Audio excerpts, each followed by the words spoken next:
Hello అండి. ఈ చింతపుల్లని వాడి మన పెద్దవాళ్ళు పెద్ద మ్యాజికే చేసేవాళ్ళండి.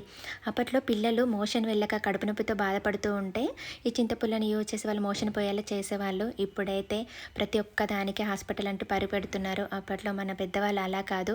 ప్రతీది ఆయుర్వేదంలా ఇంట్లో ఉన్న ఐటమే యూజ్ చేసేవాళ్ళు.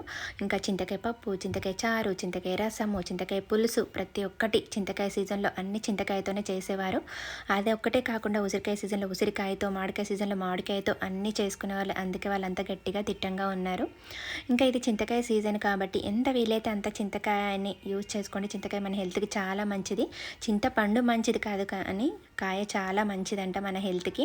ఇంకా నేను ఇక్కడ చింతకాయ పప్పుచారు చేస్తున్నా. ఫస్ట్ దాన్ని కొంచెంసేపు బాయిల్ చేసుకోవాలి. మరీ ఎక్కువసేపు బాయిల్ చేస్తే చేదొస్తుంది. ఒక 5-10 మినిట్స్ బాయిల్ చేసి పక్కకు పెట్టిన తర్వాత కొంచెం చల్లారిన తర్వాత పొట్టు పైకొచ్చేస్తుంది. దాన్ని తీసి రసం తీసి పక్కన పెట్టుకోవాలి.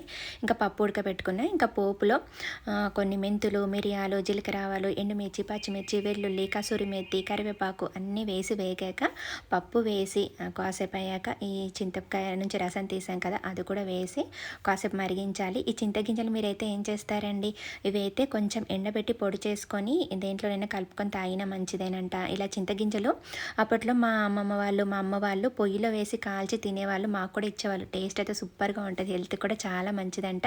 ఇంకా పప్పుచారు రెడీ అయిపోయింది. ఇందులో నేను మునగాకు పౌడరు, కొంచెము ధనియా పౌడర్ అలా వేసాను. టేస్ట్ మాత్రం సూపర్గా ఉందండి. ఒక్కసారి ట్రై చేయండి. ఓకే అండి.